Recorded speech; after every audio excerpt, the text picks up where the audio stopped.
இஞ்சி தேன் பண்ண போகிறோம். இஞ்சி தேன், இஞ்சும் தேன் பண்ணுற ரொம்ப கஷ்டம். இஞ்சும் தேன் சேர்க்கும் போது தேன் தண்ணியாகிடும், கெட்டு பேரும் புளிச்சிடும். நல்லா ஒரு ஹைஜீனிக்காக பண்ணுறோம். நம்ம தேன்லாம் பண்ணுறோம், சும்மா தேன்லாம் பண்ண போகிறோம். இது ஃபஸ்ட்டு இது ஃபுல்லாமே ராயிஞ்சி, இது ராயிஞ்சி இதை ஃபுல்லாமே நல்லா நீட்டாக வாஷ் பண்ணி புளி எடுக்கணும். வாஷ் பண்ணியாச்சு, புளியை ஃபுல்லாக எடுப்பாங்க.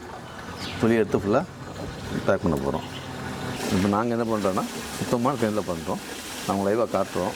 குவாலிட்டி வந்து நீங்கள் டேஸ்ட் பண்ணி பாருங்கள், ரொம்ப நல்லா இருக்கும். இது இதில் வந்து நம்ம தொலியை சீவிடுவோம். இந்த தொலியை சீவினா மட்டும்தான் நமக்கு வந்து ஆரோக்கியமான இது கிடைக்கும். இஞ்சி சாப்பிடும்போது முழு பெனிஃபிட் கிடைக்கும். தேனில் பண்ணுறதையும் பார்த்துருப்பீங்க பாருங்கள். நாங்கள் இஞ்சியை வெட்டி தேனில் போட்டுருவோம். தேன் ஊற்றும் போது இஞ்சியில் ஈரப்பதத்தை வந்து தேன் வாங்கிடும். தேன் வாங்கும்போது என்ன ஆகும்னா இதை நம்ம உடனே ஃபில்டர் பண்ணி தேனில் இருக்க தண்ணியை வந்து நாங்கள் ரிமூவ் பண்ணுவோம். அதுக்கு எங்கள்கிட்ட ஒரு மிஷின் இருக்குது, நாங்கள் அதை பண்ணுவோம். அது பண்ணும்போது தேன் வந்து எந்த ஒரு ரியாக்ஷன் ஆகாது. இதே எவ்வளோ வந்து ஸ்லோ ப்ராசஸ், ஒரு 7 days ஆகும் இந்த ப்ராசஸ் முடியுது. அதுக்கப்புறம் வந்து நாங்கள் பேக் பண்ணுவோம். இப்போ நாங்கள் சுத்தமான தேனில் பண்ணுறதுக்கும் வெளியே ஜீன் பழம் பண்ணுறதுக்கு என்ன வித்தியாசம் கேட்டிங்கன்னா, இப்போ நாங்கள் இந்த தேன் ஊற வச்சுருக்கோம்ல, இந்த தேன்லையுமே அந்த இஞ்சியோட தன்மை அப்படியே இருக்கும். இஞ்சியோட டேஸ்ட் அப்படியே தெரியும். தேனில் வந்து அந்த சுவை இருக்கணும். நெல்லிக்காய் சுவை அப்படியே இருக்கணும். இஞ்சினா இஞ்சி சுவை அப்படியே இருக்கணும். பூண்டுனா பூண்டு சுவை இருக்கணும். அப்படி இருந்தால் மட்டும் தான் தேனில் ஊற வைக்கிறது. நம்ம தேனில் பண்ணுறது நாங்கள் பண்ணுறோம். யாருன்னா வாங்கி சாப்பிட்டு பாருங்கள், ஹெல்த்துக்கு ரொம்ப ரொம்ப நல்லது. தேனிஞ்சோ தேனோ தேன் நெல்லியோ உங்களுக்கு எது வேணும்னா எங்களுக்கு ஃபோன் போட்டு வாட்ஸ்அப்பில் வாங்கிக்கலாம். எங்கள் வெப்சைட் இருக்குது, அதை வாங்கிக்கலாம்.